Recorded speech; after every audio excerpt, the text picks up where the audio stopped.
Magandang gabi po sa ating lahat. Magandang gabi po sa inyo lahat, guys. Mga kapatid, may gusto lang po ako i-share isang salita ng Diyos, no? Kasi marami ang nagtatanong na nasaan po ba talaga ang impyerno o yung tinatawag na lake of fire, no? So sa ating pag-aaral, no, natuklasan natin na there's no such thing about place, no? Walang lugar o walang eksaktong lugar at walang sinabi sa Biblia kung saang lugar yon.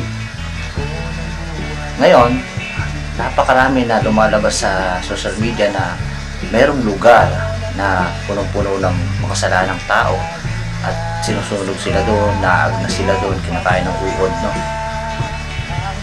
Tapos, isang lugar na nakakatakot, isang lugar na walang pag-asa, no?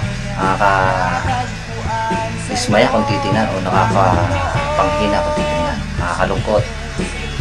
Pero napag-aralan po natin na ang tinutukoy na lake of fire ay hindi isang lugar o espasyo na pwede mong isipin, no?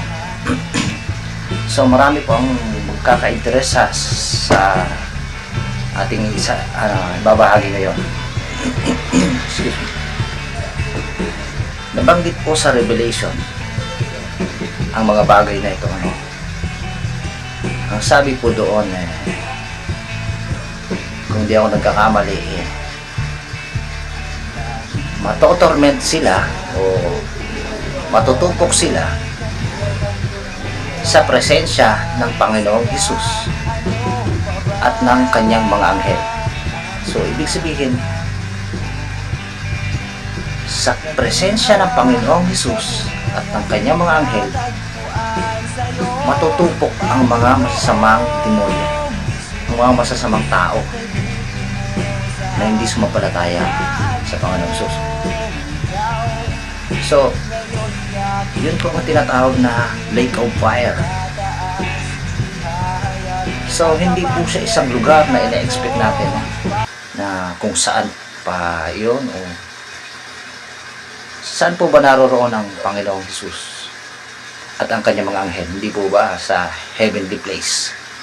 So, doon tutupukin o ito-torment ang mga masama. Ibig sabihin, pag sinabing doon, iisipin mo may lugar, pero hindi. Ang eksakto pong sinabi doon ay in the presence of the angels of God and of the Lamb.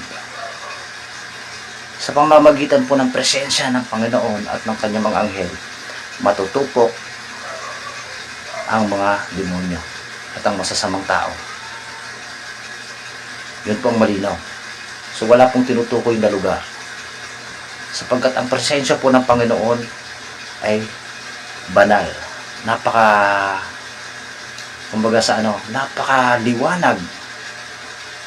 So yung masasama, yung mga demonyo ay kayang tupukin ng liwanag na yon. Doon sila matutupok kasama ng kanilang mga alagad, mga tagasunod, mga sumampalataya at sumamba sa demonyo. Doon po sila matutorment sa presensya ng Panginoong Hesus at ang kanyang mga anghel.